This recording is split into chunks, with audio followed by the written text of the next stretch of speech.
యొక్క వెండి పాత్రలన్నీ కూడా వెండి పాత్రల్ని ఏర్పాటు చేసుకొని మా నదికి అర్చన ఆరాధనలని కూడా గావించి ఆ యొక్క ప్రసాదాన్ని మనందరం కూడా స్వీకరించాలి.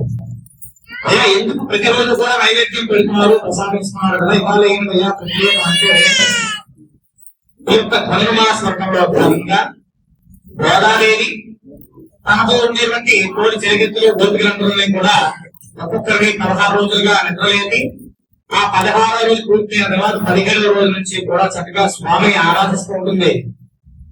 అయితే స్వామిని వివాహం చేసుకోవడానికి, కళ్యాణం చేసుకోవడానికి గోదాదేవి యొక్క ఆరాధన ధనుర్మాసాన్ని చేపట్టింది.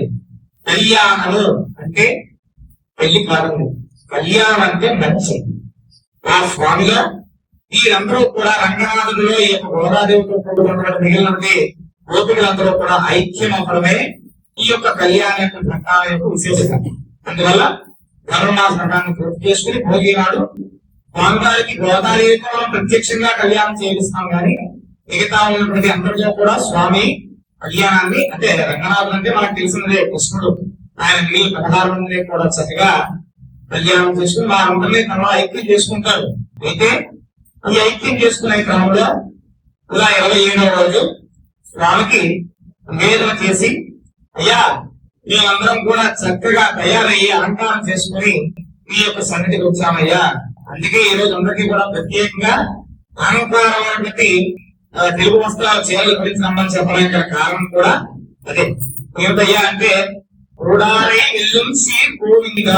అంటే శత్రువులందరినీ కూడా జయించగలిగేటువంటి పెద్దవాడా ఓ గోవిందా అని చెప్పి తెలుస్తూ నేను మీకు పాటలు పాడి ఈ యొక్క ఉత్సాహాన్ని నిలబెట్టి అందరం కూడా ఈ యొక్క ధనుర్మాస పదాన్ని ఆచరిస్తూ వచ్చాం.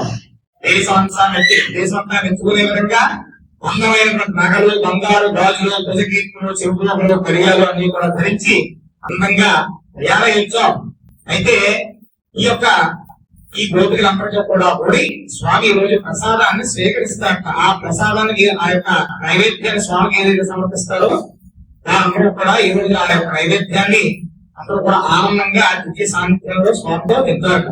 అయితే పాలతో చేసిన అన్నాన్ని, నెయ్యితో తెలిపిన ఆహారాన్ని కలిపి పెట్టాలి. అందువల్ల ఇంటికి కూడా కలిపి పూర్ణాలయ ప్రసాదం అనేటువంటి పేరు వచ్చింది క్షీరాన్నకి. అది ఎలా ఉండాలయ్యా అంటే మనం చేతిలో ప్రసాదాన్ని పట్టుకుంటే మూడు చేతుల నుంచి నెయ్యి కారిపోతూ, పాలు నెయ్యి కారిపోతూ ఉండాలి. అంతటి ప్రసాదాన్ని స్వామికి ఇష్టంగా నిర్మించినట్లయితే స్వామి తనలో వీరందరినీ కూడా ఐక్యం చేసుకుంటారు. ఇందువల్ల ఈ యొక్క ఏ విధంగా అయితే గోపికలందరూ కూడా గోదాదేవితో కూడి స్వామిని ప్రార్థించుకున్నారో ప్రతి ఒక్క మనిషికి కూడా మోక్షం లభించాలి. ప్రధానంలో ఎప్పుడు కూడా ఆ విధంగా స్వామి వారికి సాన్నిధ్యానికి చేరుకోవాలంటే ఈ కోడాయి రోజులు ఎవరైతే ప్రసాదాన్ని స్వీకరిస్తారో వారికి ధనంతో ఎప్పుడు కూడా మోక్షం స్వామి సాన్నిధ్యంలోకి పెరుగుతుంది. ఆయన పాదాల దగ్గర ఉండే అదృష్టాన్ని, భాగ్యాన్ని మనం పొందుతాం. అందువల్ల చక్కగా అందులో కూడా ఎవరైతే ప్రసాదాన్ని తీసుకుంటున్నారో, స్వీకరిస్తున్నారో అందరూ కూడా స్వామి మనసులో ధ్యానం కలిగించి ధ్యానం చేసుకుని అయ్యా మా అందరికీ కూడా చక్కటి మోక్షాన్ని ప్రసాదించి తర్వాత నీ సాన్నిధ్యంలో ఉండేట్టుగా నిరంతరం ఇప్పుడు ఉన్నప్పుడు కూడా సంతోషంగా ఉండి తదనంతర కాలంలో ఈ సాన్నిధ్యానికి చేరిన అవకాశాన్ని నాకు కూడా అయ్యయ్యా అని చెప్పి అందరూ కూడా స్వామి మనసులో ఒకసారి నమస్కారం చేసుకోండి. గోవిందా.